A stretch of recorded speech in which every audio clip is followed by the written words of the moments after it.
Yo me encargaba de su hija mientras ella decía que salía tarde por trabajo. La descubrí teniendo sexo con su jefe en un departamento que pagábamos entre los dos. La obligué a contárselo todo a su mamá en mi cara y grabé la conversación. Ahora vive con él, pero la custodia total de la nena la tengo yo.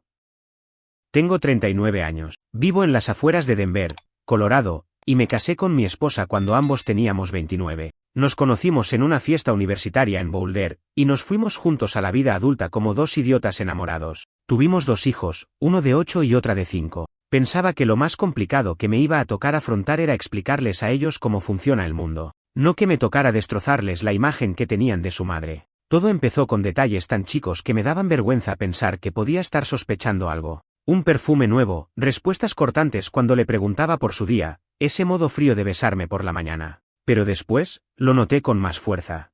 El celular. Ella, que siempre dejaba el teléfono tirado por la casa, ahora lo llevaba hasta el baño. Usaba una nueva clave. Y cambió la manera en que se reía. Sonaba forzada.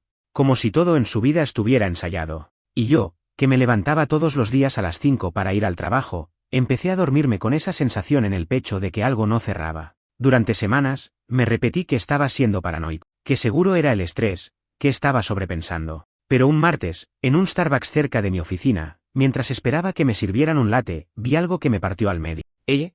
Mi esposa. Sentada en una mesa con un tipo que no reconocí. Él le acariciaba la mano y ella, sonreía como no me sonreía a mí desde hace meses. Ella no me vio. Yo sí la vi a ella. Y fue en ese instante que decidí que no iba a enfrentarla. Que no iba a explotar, ni gritar, ni decirle nada. Iba a hacer algo mucho peor. Iba a dejar que fuera su propia mentira la que la hiciera caer. Y para eso, necesitaba pruebas. Y paciencia.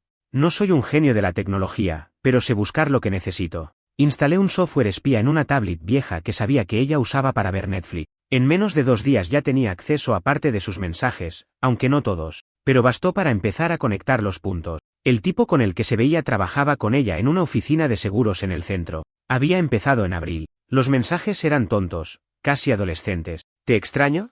No puedo esperar a verte de nuevo. Me muero por esa boca tuya. Y ahí estaba mi esposa, la madre de mis hijos, la mujer con la que construí todo lo que tengo, mandando selfies en ropa interior desde el baño del trabajo. Me temblaban las manos cuando leía. Me sentía sucio.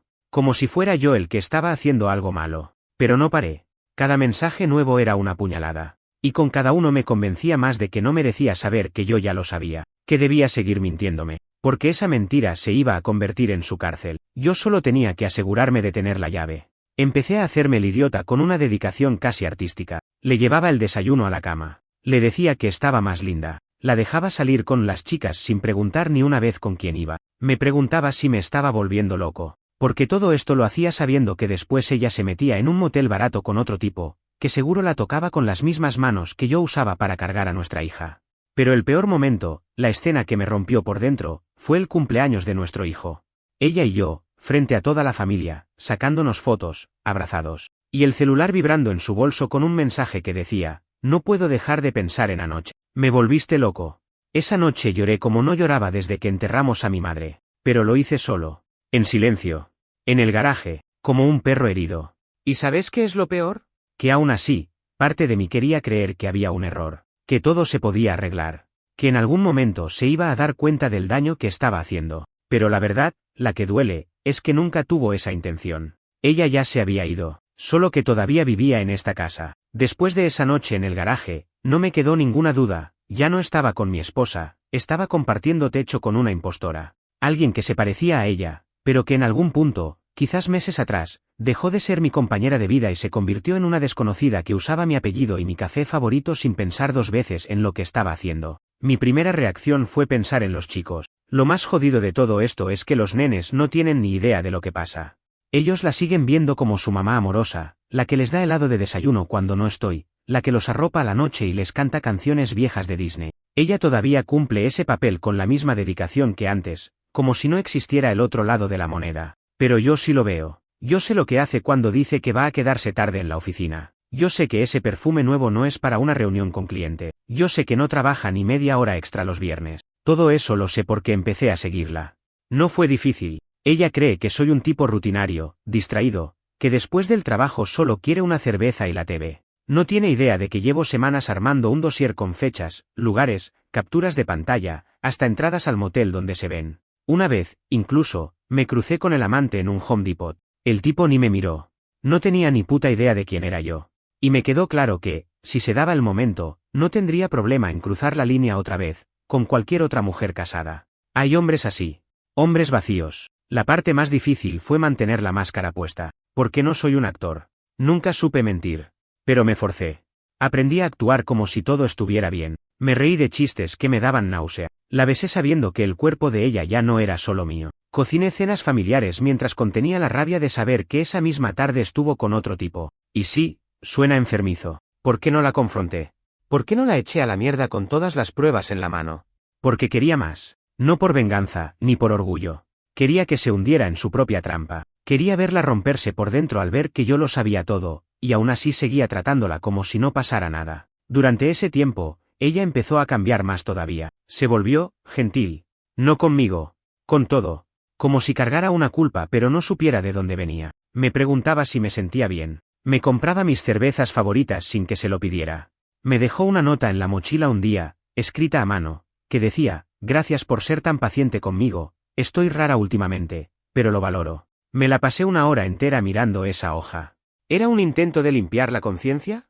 ¿O un síntoma de que algo dentro suyo se estaba resquebrajando? Un domingo me ofreció salir a caminar solos. Me acuerdo que fuimos a un parque cerca del vecindario, el mismo donde íbamos cuando estábamos recién casados. Y ahí, mientras se agarraba del brazo como antes, me preguntó si creía que nuestra relación seguía bien. Yo la miré y le dije: sí. Me parece que estamos bien, tranquilos. Y en parte, no era mentira. Había paz. Pero una paz de cementerio. No sé si sospechaba. Pero algo en su mirada cambió. Como si tuviera miedo. Como si, por un segundo, pensara que yo podía estar escondiendo algo. ¡Qué ironía!, ¿no? Fue en ese momento que supe cómo tenía que terminar esto. No bastaba con mostrarle las pruebas. No bastaba con armarle un escándalo. No bastaba con gritarle que era una mentirosa frente a sus padres o sus hijos. Tenía que hacer algo más quirúrgico. Algo que la desnudara por completo, que la dejara frente a un espejo sin ninguna excusa. Y para eso necesitaba a alguien más. Alguien del entorno. Alguien que no pudiera ignorar. Ahí es cuando pensé en su hermana. La hermana de mi esposa, digamos que siempre me tuvo en buena estima. Nunca se metió mucho en nuestra relación, pero era muy cercana a ella. Vivía a unos 40 minutos, tenía 2 hijos también, y era de esas personas que huelen la mierda a kilómetro. No sabía nada del asunto, así que la invité a cenar. Esa noche, preparé la escena como un cirujano. Cena típica. Vino, chistes de niños, risas fingidas. Y en un momento le dije: ¿sabes que estoy armando un álbum de fotos y cosas para el aniversario? ¿No me ayudas a elegir un par de recuerdos que valgan la pena? Me miró medio raro, pero aceptó. Abrí la laptop. Y ahí, entre fotos de cumpleaños y viajes, deslicé una carpeta con capturas de pantalla, registros de ubicaciones, mensajes. Ella no dijo nada durante 2 minutos. Yo no dije nada tampoco. Hasta que levantó la vista y me preguntó: ¿desde cuándo sabes esto? Le respondí: desde hace casi 3 meses. Ella se quedó callada, cerró la computadora. Me abrazó. Y lloró. No por mí. Lloró por su hermana. ¿Qué vas a hacer?, me dijo. Y yo solo respondí: lo que tenga que hacer. Pero no ahora. No sé si fue traición lo que hice, mostrarle eso a alguien de su propia sangre. Pero en ese momento sentí que necesitaba una testigo. No de lo que ella había hecho, sino de lo que yo estaba aguantando. Después de la cena con su hermana, todo cambió. No afuera, sino adentro. Era como si al haber compartido mi secreto con alguien más, el peso se redisectara, pero también la tensión. Lo que antes era una actuación fría ahora tenía un límite, porque ahora había una testigo. Una persona que sabía que yo estaba interpretando un papel mientras la otra mitad de esta pareja se revolcaba con un idiota de oficina en horarios laborales. La hermana me llamó 2 días después. Me dijo que no podía dormir, que lo que vio la dejó helada, que se sentía traicionada, incluso siendo ella solo una espectadora. Y me preguntó por qué no hacía nada, por qué no la encaraba, no la echaba, no me liberaba. Y no supe cómo responderle del todo. La verdad es que tenía miedo, no del escándalo, no del divorcio. Miedo de que ella se saliera con la suya, de que todo terminara rápido y ella se reinventara sin culpa, sin consecuencia. Quería que sintiera todo lo que yo estaba sintiendo, pero sin decirle una palabra. Hasta que no pudiera más. La hermana fue directa. Me dijo que ella no podía quedarse callada, que iba a hablar con su papá, con su madre, con alguien. Le pedí tiempo. Solo una semana más. Porque algo en mí ya sabía que esa máscara que ella sostenía iba a caerse sola. Y no tardó. El viernes siguiente, cuando volvía del trabajo, La encontré llorando en el sofá. Me sorprendió. Ella no era de llorar, mucho menos sin razón. Le pregunté qué pasaba, aunque en el fondo sabía que algo se le venía desarmando. Me dijo que estaba confundida, que sentía que no me estaba dando lo que yo merecía, que a veces no sabía si seguía enamorada o si estaba siguiendo el guión por inercia. Mentiras, todas mentiras. No era culpa de la rutina. No era falta de pasión. Era que tenía la conciencia sucia y no sabía cómo limpiarse sin arrastrarme a mí en su proceso. Me senté a su lado y le dije, si tenés algo que decirme, decilo ahora. No voy a enojarme. Prefiero que seas honesta. Me miró. Respiró hondo. Y dijo, no es nada específico. Solo, siento que estoy lejos. Que me perdí. Eso fue lo que dijo. Me perdí. Qué conveniente. Porque si realmente se había perdido, no fue caminando sola. Fue corriendo hacia los brazos de otro tipo, dejando atrás 10 años de historia, 2 hijos y un tipo que todavía la miraba con respeto. No la confronté. No esa noche. Le dije que entendía. Que todos podemos sentirnos desconectados a veces, pero que si necesitaba espacio, que me lo dijera con claridad. Ella me abrazó. Me agradeció. Y después fue al baño a responderle al amante, como si no hubiese pasado nada. Lo irónico es que al día siguiente, me pidió ir a terapia de pareja. Casi me río en su cara. De todas las cosas que esperaba, esa no estaba en el menú. Me dijo que no sabía qué le pasaba, que sentía que se estaba traicionando a sí misma. Sí, claro. Como si el autoengaño tuviera GPS. Acepté. Claro que acepté. Porque esa era otra oportunidad de dejar que ella misma cavara su hoyo. Si íbamos a terapia, iba a tener que hablar. A explicar. Y yo iba a estar ahí, fingiendo que no sabía nada, mientras ella ensayaba discursos de salvación personal. Lo importante era que se sintiera lo suficientemente cómoda como para soltar la soga. Porque si algo entendí en todo esto es que las personas así no se suicidan de frente, se cortan lento, y con excusas. Fuimos a una terapeuta en Aurora. Un lugar frío, funcional, con sillas incómodas y una pared llena de diplomas. La profesional nos hizo preguntas básicas. ¿Cuánto tiempo llevaban juntos? ¿Qué sentían que había cambiado? ¿Qué esperaban lograr con las sesiones? Ella habló primero. Usó palabras como vacío, rutina, pérdida de identidad. Una lista de síntomas comunes que sirven para justificar cualquier crisis. Y yo, solo asentí. No interrumpí. No la acusé. De hecho, hasta la ayudé a completar algunas frases. Porque ese era el plan. Dejarla hablar. Dejarla contradecirse. Dejarla construir una narrativa que no se sostenía ni con andamios. La terapeuta me preguntó qué sentía. Le dije que me sentía desconectado también, pero que estaba dispuesto a trabajar en eso. No era mentira. Me sentía desconectado, sí. De la mentira. De la idea de ella. De todo lo que pensé que habíamos sido. Pero no estaba ahí para recuperarla.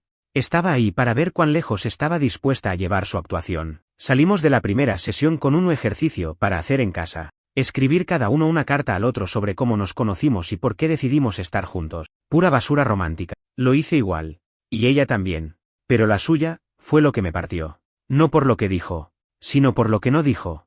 Era una carta fría, meticulosamente armada. Como un texto escrito para no comprometerse. Y ahí supe que el fin estaba cerca.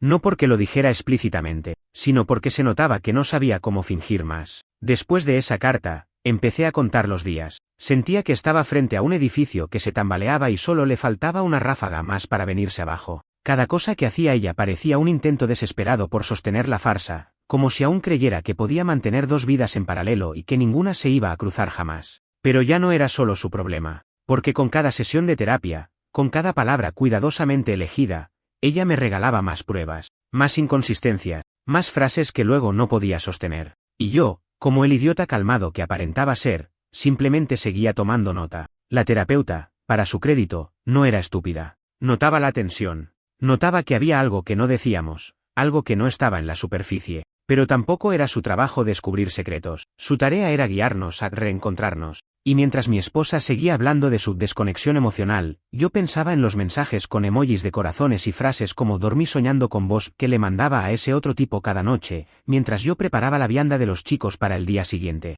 Empecé a notar algo nuevo, el amante se estaba volviendo impaciente. Lo vi en sus mensajes. ¿Vas a decirle alguna vez? ¿Qué estás esperando? No quiero seguir así. La presión venía de los 2 frentes, y ella se estaba quedando sin margen. Su carácter empezó a cambiar. Ya no era fría. Era errática. Nerviosa. Irritable. El control se le escapaba, y eso me dio la señal que necesitaba. Era hora de apretar el gatillo. Un miércoles cualquiera, la dejé con los chicos y le dije que iba a ver a un cliente fuera de la ciudad. Mentira.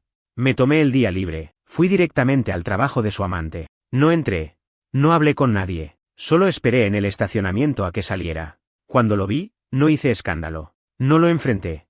Le seguí el auto. Lo vi llegar a un departamento en las afueras, el mismo al que mi esposa había ido unas cuantas veces, porque tenía reuniones en esa zona. Fui a una tienda, compré una caja vacía de pizza, y la dejé en la puerta con una nota escrita en marcador negro que decía, decile la verdad. Ya no estás jugando solo. No sé si fue una amenaza. Tal vez sí. Pero era también una advertencia. Estaba cansado de ser el único que sabía todo. Ahora él sabía que yo sabía. Y eso, créeme, cambia las reglas del juego. Esa misma noche, ella volvió a casa como si nada. Me dio un beso seco, saludó a los chicos y se encerró en el baño por media hora. Cuando salió, los ojos le brillaban de nervios. Me preguntó si todo estaba bien. Le dije que sí. Que necesitaba que mañana se quedara con los chicos porque tenía una reunión temprano. Me miró como si sospechara algo, pero no dijo nada. Al día siguiente, armé una copia impresa de todo. Todas las capturas, las ubicaciones, las fotos, los mensajes, los detalles, y las metí en un sobre. Esa noche, cuando los chicos se fueron a dormir, la llamé a la cocina. Le pedí que se sentara. Le puse el sobre delante. No dije una sola palabra. Ella me miró. Luego al sobre. No lo tocó. Sabía lo que era. Lo supo antes de abrirlo. Pasaron 20 segundos. Larguísimos. Finalmente lo abrió. Fue como si le hubieran disparado en el estómago. Empezó a leer. Primero rápido. Después más lento. Y después simplemente se quedó congelada. Cerró el sobre. Me miró. Y dijo, ¿desde cuándo? Respondí sin levantar la voz, desde el día que te vi con él en Starbucks. 3 meses y 2 semanas. No lloró. No gritó. No pidió perdón. Solo dijo, no sé qué decir. Y yo le dije, no digas nada. Ya lo dijiste todo cuando decidiste seguir haciéndolo después de que sabías que lo sabía. Ahí se quebró. Empezó a temblar. Se fue al suelo. Literalmente, cayó de rodillas y se abrazó a sí misma como si se quisiera desaparecer. Los sollozos fueron cada vez más intensos, pero no me moví. No la consolé. No esa vez. Porque por primera vez en todo ese tiempo, ella no estaba mintiendo. Eso que tenía ahí era real. El colapso.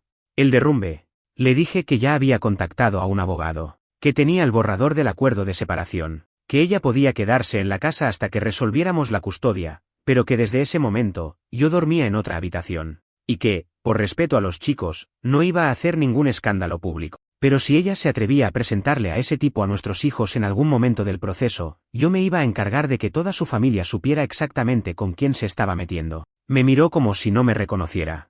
Y tal vez no me reconocía.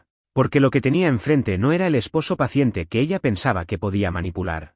Era el tipo que le había dado la oportunidad de decir la verdad y eligió mentirle en la cara durante meses. Esa noche no dormí. Pero no por tristeza. Dormí con los ojos abiertos por la adrenalina. Porque, por fin, la trampa había hecho efecto. Los días posteriores fueron una especie de limbo. No hubo gritos, no hubo portazos, ni discusiones interminables. Solo una tensión densa que llenaba la casa como un gas invisible. Cada cosa cotidiana, hacer café, doblar la ropa, preparar la merienda para los chicos, tenía una carga emocional tan pesada que parecía que todo estaba a punto de romperse con solo tocarlo. Ella no intentó justificarse. Al menos no directamente. Caminaba por la casa con una expresión perdida, como si no supiera en qué realidad estaba. Pero cada tanto, me lanzaba frases sueltas como anzuelos. Nunca quise que pasara así. No era algo planeado. Siento que me convertí en alguien que no reconozco. Frases que no buscaban perdón, sino consuelo. Quería que le dijera que todavía había algo salvable. Pero yo no iba a darle eso. No después de lo que le hizo a esta familia. Los chicos todavía no sabían nada. Pensaban que mamá y papá estaban en una etapa difícil, como les habíamos dicho. Mi hijo mayor, que ya entiende más de lo que debería, me miraba distinto, como si intuyera que algo más estaba ocurriendo. Una noche me preguntó si mamá se iba a mudar. Le dije que no lo sabía. Y fue verdad. Porque aunque yo tenía claro lo que quería hacer, sabía que lo que siguiera dependía de ella, y de que tan bajo estuviera dispuesta a caer. El amante dejó de aparecer. Lo supe por los mensajes. Había cortado toda comunicación con él después de aquella noche del sobre. Se notaba que él no quería meterse más. No sé si fue por miedo o por culpa, pero el tipo desapareció. Ella lo bloqueó en todas partes. Me consta.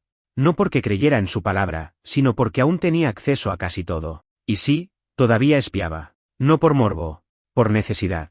Por estrategia. Pasó una semana. Y una noche, al volver de dejar a los chicos en casa de su tía, la encontré sentada en la mesa del comedor, con los ojos hinchados y una carpeta amarilla frente a ella. Me pidió que me sentara. Le pregunté si era otro intento de disculpa.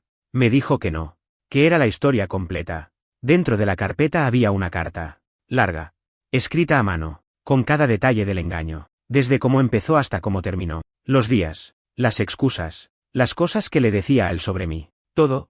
Y créeme, leer eso fue como dejar que me apuñalaran lentamente, con una hoja sin filo, porque estaba todo, incluso cosas que yo no había descubierto, lugares donde se vieron, mentiras que me dijo en momentos que yo no había cuestionado. Se desnudó por completo, y no porque fuera valiente, lo hizo porque no tenía nada más. Al final de la carta, escribió: no tengo derecho a pedir nada, ni siquiera a que me escuches, pero sí te ruego una sola cosa, déjame ser madre. Y ahí es cuando se me partió algo, porque, por un momento, la vi como una persona, no como la traidora, no como la mujer que me escupió en la cara con su doble vida, sino como una madre rota, que sabía que había destruido algo que nunca iba a poder recuperar del todo. Y por dentro, una parte de mí la entendía, lo cual no hacía que me doliera menos. Al contrario, no le respondí esa noche. No podía.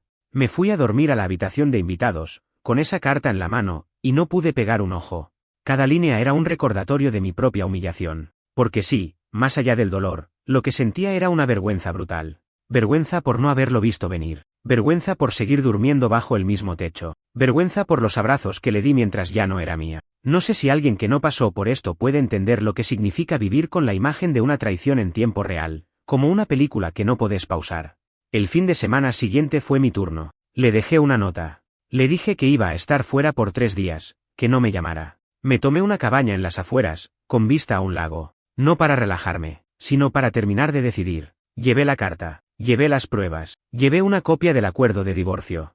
Y me senté solo, sin tele, sin internet, solo con mi cabeza y el eco de 10 años de matrimonio derrumbados. Pensé en todo, en los chicos, en las navidades, en la vez que perdimos al bebé antes de que naciera, y lloramos abrazados por días, en las peleas estúpidas por la forma de cortar las verduras, en el sexo de reconciliación, en los planes para mudarnos a Portland, en su sonrisa cuando me dijo que sí la primera vez que le propuse casamiento, y después pensé en su cuerpo con otro, en sus mentiras, en su voz diciendo «te amo» a alguien más, en mi cara de idiota esperándola a cenar mientras ella se desvestía en un hotel barato. Lloré. No por ella, por mí. Porque esa versión de mí ya no existe más. El domingo volví. Entré a casa. Ella estaba en la cocina, preparando panqueques para los chicos. Me miró como si no supiera si abrazarme o salir corriendo. Le dije que necesitábamos hablar esa misma noche, cuando los chicos durmieran. Solo asintió. Esa noche le dije que íbamos a separarnos, que no tenía sentido seguir, que podía seguir siendo madre, claro, que yo no iba a ser un obstáculo en eso, pero que como pareja estábamos muertos. No le grité. No le escupí el odio que todavía me ardía en el pecho, solo se lo dije como quien comunica una sentencia, porque eso era, una condena a lo inevitable. Ella lloró. No me pidió quedarme, no me pidió otra oportunidad.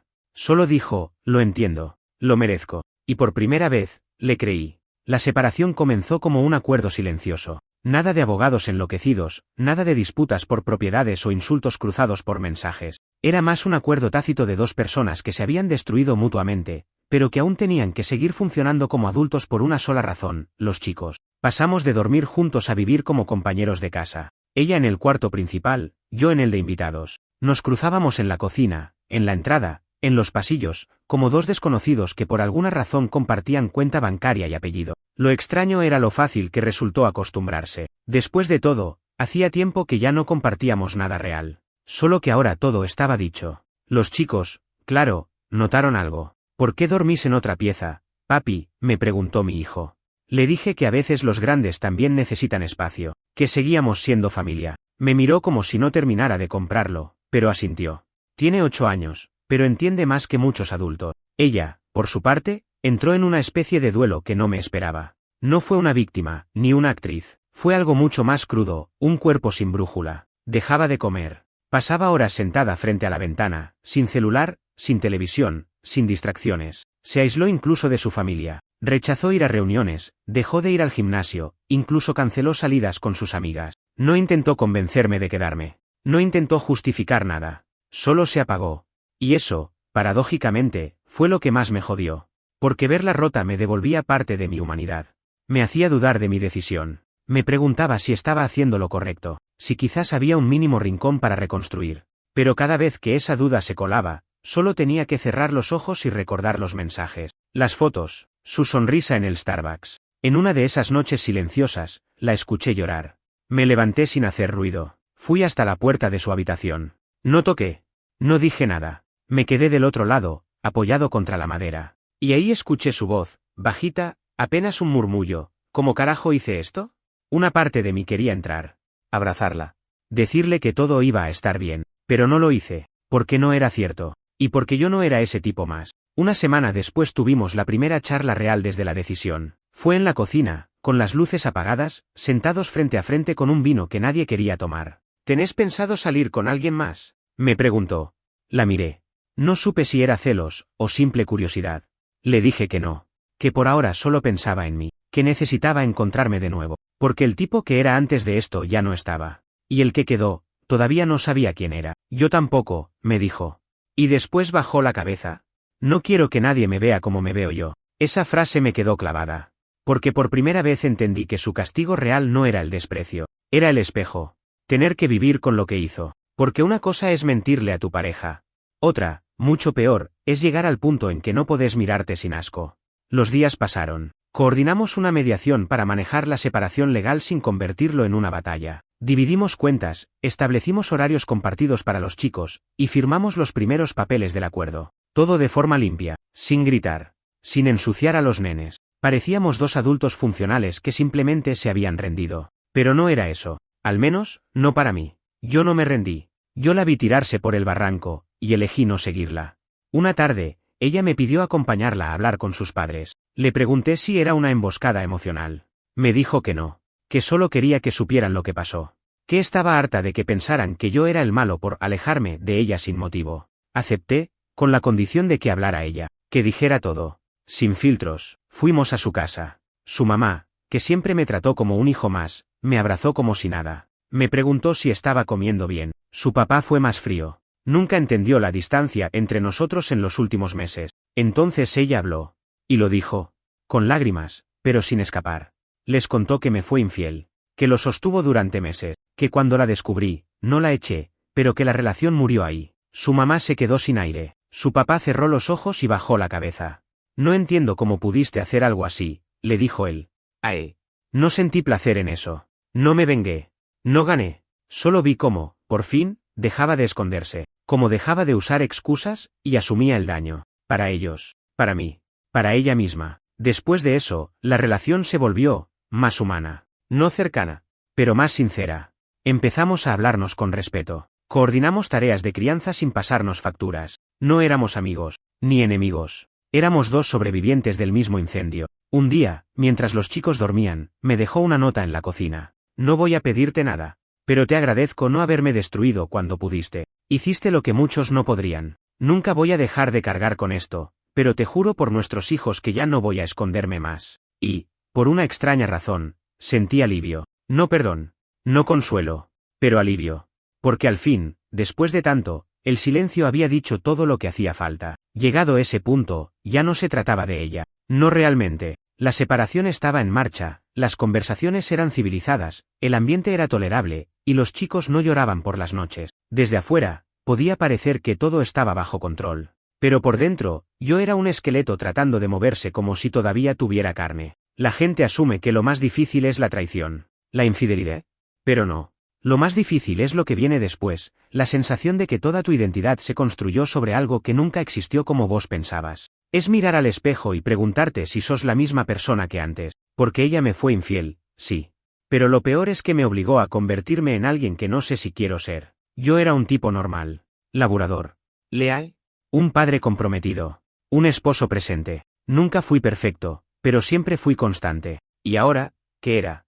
Un hombre que leía conversaciones ajenas escondido en el baño, que le mentía a sus hijos con una sonrisa falsa, que dormía en un cuarto vacío abrazado a una carpeta con pruebas. Me estaba descomponiendo en silencio, y necesitaba reconstruirme. Empecé terapia, no de pareja, individual. Le conté todo a la psicóloga, con lujo de detalles. No me ahorré ni las partes en las que yo mismo fui cruel, como el placer que sentí al verla arrodillada en la cocina con el sobre en la mano, el sadismo emocional de esperar a que se derrumbara sola. Mi obsesión por controlar la narrativa, por no dejarle espacio para justificarse. Mi terapeuta no me juzgó. Pero sí me dijo algo que me dejó seco: el daño que te hicieron no justifica el daño que te hiciste. Esa frase me persiguió por días, porque era cierta. Me obsesioné tanto con no ser la víctima que terminé comportándome como un verdugo. Y aunque ella se lo merecía, eso no me hacía bien. No estaba ganando. Estaba arrastrando cadenas que yo mismo decidí no soltar. Así que empecé a soltar. Borré los archivos, las fotos, los mensajes, los seguimientos, todo. Ya no necesitaba pruebas. No iba a mostrárselos a nadie. No iba a armar ningún escándalo en redes. No iba a hacer que sus amigas la rechazaran ni que sus compañeros la vieran como una traidora. El juicio ya se había hecho, y no necesitaba testigos. Solo necesitaba salir de la escena del crimen. Volví al gimnasio. No por despecho. Por salud. Cambié de corte de pelo. No para renacer, sino porque me miré al espejo un día y ya no me reconocía. Empecé a cocinar mejor, a leer más, a salir con amigos que había dejado de ver. Pequeñas cosas, pero eran mías. No compartidas. No condicionadas. Mías. Una noche, salí a tomar algo con un compañero del trabajo. Me presentó a una amiga. Charlamos. Nada raro. Pero cuando volví a casa, me sentí culpable. No porque hubiera hecho algo malo, sino porque me di cuenta de que una parte de mí seguía esperando verla en el sillón, preguntándome con quién estuve. Como si todavía estuviéramos juntos. Como si todavía tuviera que explicarme. Pero no. Ya no. Ella, por su parte, mantenía su promesa. No volvió a hablar con el tipo. No intentó vengarse. No hizo dramas. Se volvió más madre que nunca. Más paciente. Más presente. Y lo vi. Lo reconocí. Pero eso no cambiaba nada. Porque yo ya no era su lugar seguro. Y ella ya no era mi casa. Una tarde, mientras hacíamos el intercambio de los chicos, me preguntó si algún día iba a poder perdonarla de verdad. Le dije la verdad: perdonar no es olvidar. Es dejar de cargar el odio. Y sí, estoy en eso. Pero no confundas eso con amor. Porque eso ya no vuelve. Ella asintió. No dijo nada más. Y por primera vez, no se la veía destrozada. Se la veía aceptando la pérdida. Y eso, de alguna forma, me dio paz. Un día, mi hijo me preguntó si algún día mamá y yo íbamos a volver a estar juntos. Tenía esa esperanza de niño, esa ilusión de que los adultos se arreglan como juguetes rotos. Me costó un mundo responderle, pero lo hice con calma. A veces, cuando algo se rompe, se puede pegar. Otras, se arma algo nuevo con las piezas. Mamá y yo estamos tratando de armar algo nuevo. No como antes, pero todavía somos tu familia. Siempre lo vamos a ser. No sé si lo entendió del todo, pero me abrazó. Y con eso me alcanzó.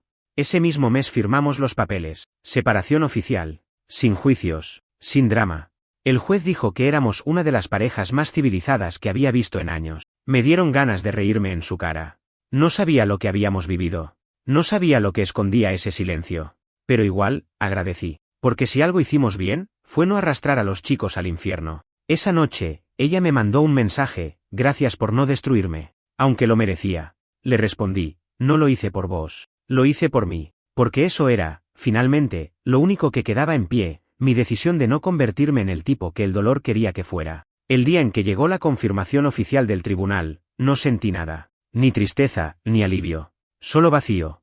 Me llegó el correo con la notificación de que el divorcio estaba finalizado, y me quedé mirándolo como si fuera una multa de tránsito. 10 años de vida juntos, firmados, sellados, archivados. Era eso. Un trámite más. Y sin embargo, ahí estaba todo: los cumpleaños, los viajes, los primeros pasos de nuestros hijos, las peleas por cosas mínimas, las reconciliaciones que creímos que valían algo. Todo, empacado en un PDF. Llevé el papel al cajón donde guardo las cosas importantes, justo al lado de los certificados de nacimiento de los chicos y el seguro del auto. Me pareció apropiado. Una ironía más. Una etiqueta más. Lo más difícil no fue la pérdida de la relación. Fue aceptar que gran parte de lo que fui como hombre, como pareja, estaba basado en una mentira sostenida por rutina, comodidad y cobardía emocional.